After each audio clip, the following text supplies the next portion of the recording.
Seja bem-vindo. Estamos aqui com o Dr. José Eduardo, que é osteopata. E antes de mais nada, doutor, eu queria justamente falar sobre osteopatia, para que a gente entenda o que é e se isso atende também os bebês. Sim. Primeiramente, boa tarde a todos. Boa tarde para vocês de casa. Bom, a osteopatia é uma especialidade que utiliza as mãos para diagnosticar, avaliar e tratar não só os bebês, mas também os pacientes adultos. Essa utilização das mãos, ela vem muito embasada pelo tempo que ela foi criada, né? A osteopatia, ela tem mais de 140 anos e ela aconteceu numa época onde não existia medicamento, não existia exame de imagem. Então, o Dr. Still, que é um médico americano, criador da osteopatia, ele utilizou as mãos para tratar, avaliar e ajudar os pacientes que sofriam naquela época, no lugar que ele morava, com problemas respiratórios. E esse tratamento é global? É global. Então vocês vão no foco do problema, mas realinham o corpo como um todo? Sim. O objetivo é corrigir os obstáculos que impedem o corpo de se autorregular. A gente nasce com essa capacidade e muitas vezes tensões em alguns tecidos como músculo, nervo, até mesmo nas vísceras, eles podem ser capazes de se tornar um obstáculo para o corpo se autorregular. Fora do Brasil é muito comum falar em osteopatia para bebês, né, para recém-nascidos. Isso é um assunto que começou a se fortalecer aqui no Brasil. Sim. Os bebês podem, então, também passar por uma consulta? Quais são os benefícios? Então, fora do Brasil isso é muito comum mesmo, é comum ter osteopata na sala de parto, fazendo parte da equipe, né? E os maiores benefícios está no alívio da dor, na melhora da função gastrointestinal, que sempre acaba sendo muito comum esses desconfortos, principalmente nos primeiros dias de vida. E nos primeiros 3 meses de vida é bem comum isso acontecer e interferir no sono da mãe, do bebê. Isso acontece com frequência. E isso vale como apoio para as cólicas, para as mamadas, para a falta de sono, até mesmo para quando o bebezinho escolhe mais um seio do que o outro, pode ser algo que esteja desalinhado nele. Sim. As principais causas dessa preferência, por exemplo, de mamar melhor de um lado do que o outro, é o próprio encaixe do bebê na pelve da mãe e também na hora do parto, seja ele natural ou cesárea.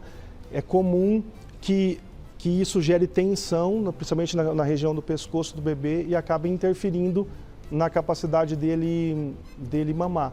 E aí, através de manobras, vocês conseguem liberar essa região? Sim, essas manobras, elas são extremamente sutis, não gera nenhum desconforto, não tem contraindicação.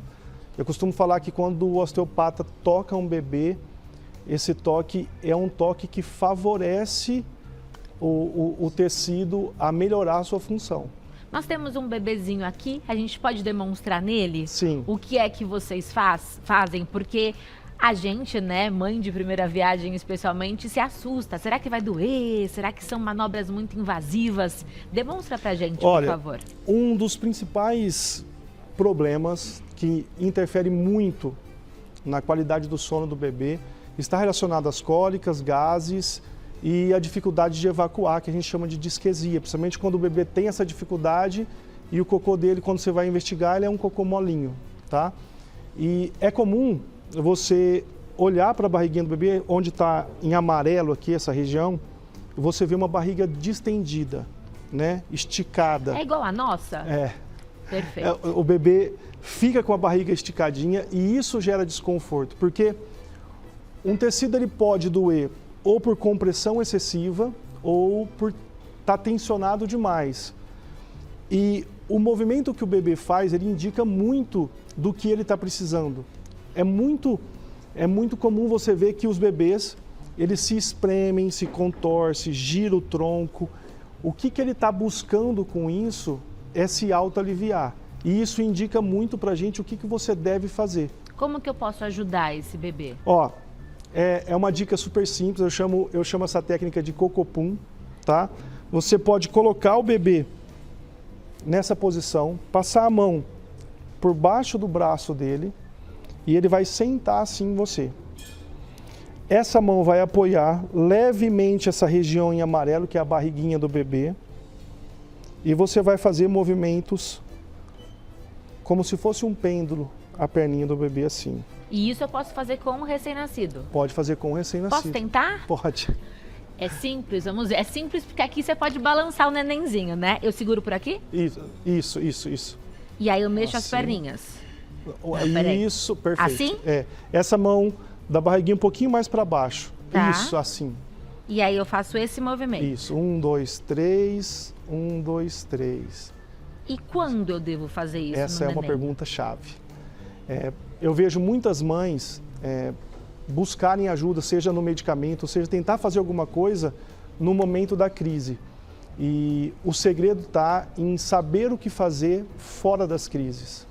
Porque um bebê na crise, ele endurece o corpo, a barriguinha dele fica muito dura e você não consegue ter o efeito da técnica comparado com quando ele está sorridente, depois que mamou, você colocou para rotar, aí você executa a técnica. Então eu tenho que colocar isso na rotina de cuidados com Sim, o bebê. Essa sim. manobra, por Eu exemplo. peço para as mães executarem uma vez durante a manhã e uma vez durante a tarde. E é realmente uma manobra simples. Simples. E os resultados você vai ver. É? Você vai ver. E o que o bebê faz além de chorar para demonstrar desconforto?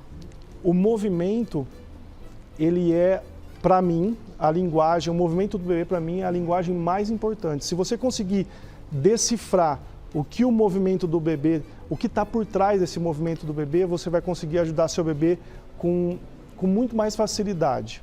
Então você demonstrou que quando ele encolhe a perninha, ele pode estar Sim, com alguma questão intestinal. sim. Quais são os outros movimentos que ele pode fazer que me indicam algo? Ótimo. Pense assim, ó. Você concorda comigo se a barriguinha do bebê está estufada, está tensa?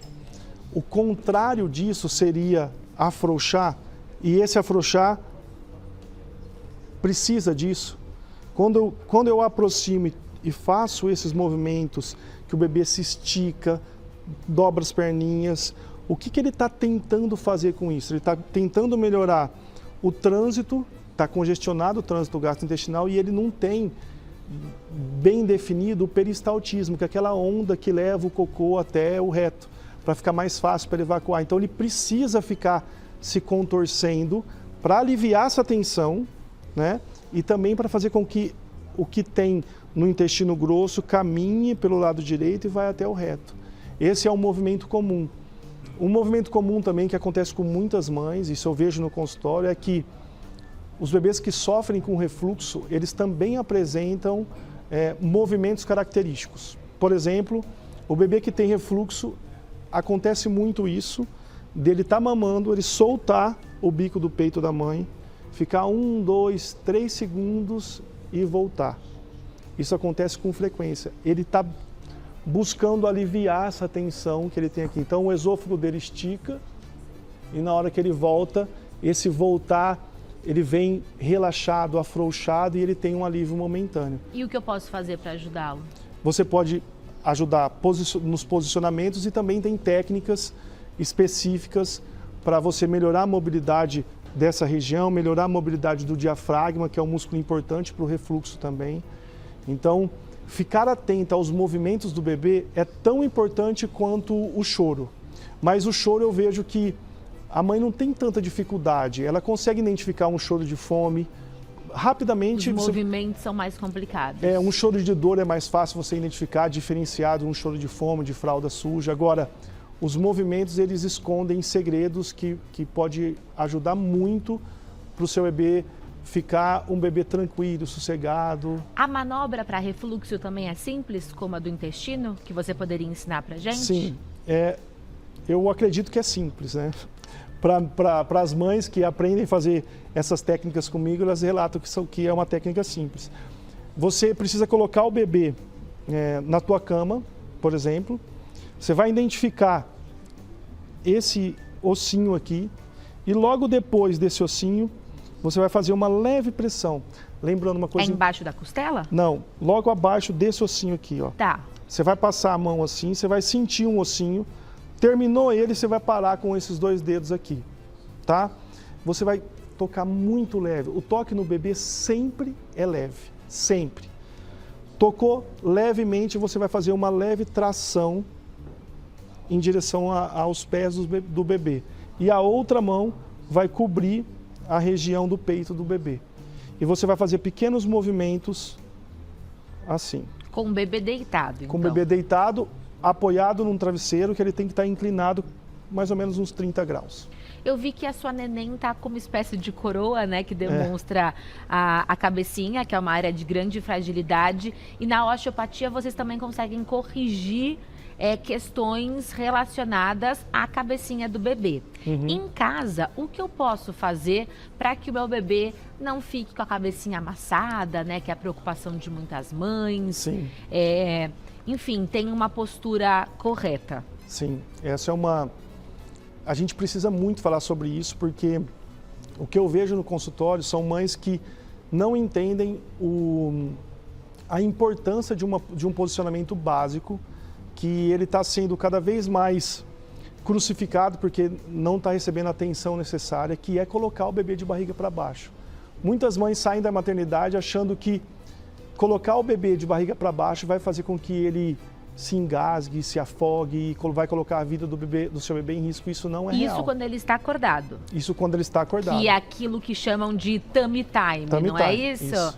Nós temos, inclusive, acho que um vídeo demonstrando isso, né? Esse momento do nenenzinho de barriga para baixo. A partir de qual idade eu posso fazer isso com o bebê e qual que é a importância dessa postura? Por um bebê ter uma plagiocefalia posicional, por exemplo, que ele ficar com a cabecinha amassada de um dos lados, ou uma brachiocefalia, que é a cabecinha toda amassada atrás aqui, ele tem que ficar muito tempo de barriga para cima. Na plagiocefalia, ele tem que ficar muito tempo de barriga para cima, com um lado apoiado e ficar parado muito tempo. Por isso que é importante, quando ele está acordado, ele mamou, você colocou ele para arrotar, você colocar ele nessa posição, com os bracinhos aqui, próximo ao corpo, porque o fato dele levantar a cabecinha aqui faz com que os músculos que se inserem no crânio dele ajam como um vetor para trazer esse osso que tá para baixo. Como a cabecinha dele é muito mole, a resposta ela é bem satisfatória e rápida. Eu posso colocar ele no chão também, naqueles tapetes, deitadinho por alguns minutos? Pode. O melhor lugar para o bebê se desenvolver é o chão. Um bebê menor de 3 meses, ele deve ficar... O melhor lugar para você fazer o tummy time é na cama do casal. Você vai colocar ele, um bebê menor de 3 meses, no mínimo 10 minutos por dia e não precisa ser direto. Tá. Esse bebê chorou, ficou irritado, que isso é comum acontecer, você vai pegar ele no colo, vai acalmar o seu bebê e depois você volta a colocar. Um bebê maior de 3 meses, o tummy time deve ser feito pelo menos 20 minutos por dia. Nós temos imagens, inclusive, de você executando uma manobra para acalmar o bebê. Sim. Acho que essa deve ser uma manobra importantíssima para que a gente aprenda. Hoje. Explica pra gente o que é que você está fazendo aí. Vamos soltar o vídeo.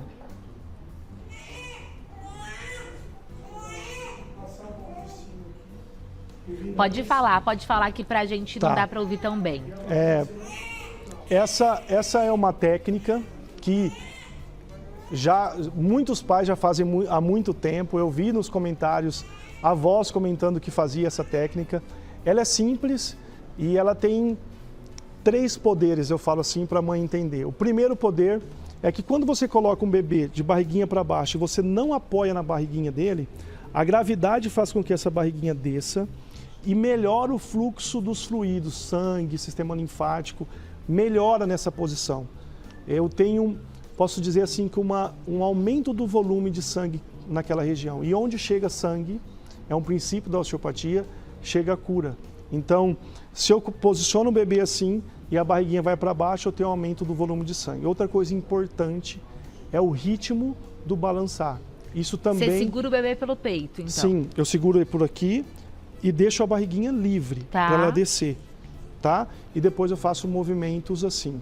Eu gosto muito de aproximar, porque lembra que eu falei que o que irrita muito o bebê são as tensões que deixam o tecido esticado? Então, se eu aproximar e deixar ele apertadinho, movimentar ele e favorecer esse sangue, acontece o que você vê no vídeo. Que ele para imediatamente de chorar. E eu já vi vários vídeos desse nas redes sociais, né? Que parece mágica. Você falou do movimento apertadinho. Muito se fala sobre isso, né? Que quando o neném sai do útero, ele tem muito espaço. Então ele se assusta com o bracinho, com a perninha. É importante deixar o bebê mais contido nesses primeiros meses de vida? Sim. Tudo que remete à barriga da mãe tem o poder de acalmar o seu bebê, tá? Seja o ruído branco, que é o barulho que ele ouvia quando estava na barriga da mãe, seja o apertadinho de um colo, que é assim que ele estava na sua barriga. Isso tudo tem o poder de acalmar o bebê e você pode usar isso nos momentos de estresse, onde seu bebê está irritado. Essa é uma forma de acalmar o seu bebê. Posso, inclusive, dar um colo apertadinho, um colo apertadinho para ele, segurando as perninhas. Isso, um colo que você dobra a perninha dele, dobra o bracinho, segura ele assim, apertadinho. Isso é capaz de acalmar o seu bebê e fazer com que ele pare de chorar. Maravilhoso. Foi um prazer recebê-lo, aprendi muito com você. E você encontra mais conteúdos como esse no @dr.joseeduardo. @dr.joseeduardo. O José Eduardo é osteopata especializado em bebês. Sim. Muito obrigada, volte sempre. Eu que agradeço. Obrigado pelo convite. Obrigado você também, mãe, que está assistindo aí. Eu espero ter contribuído e ter, de alguma forma, deixado sua maternidade um pouco mais leve com esses conhecimentos. Irei colocar todas as suas dicas em prática e te conto. Tá bom, combinado. Tá bom? Muito obrigada.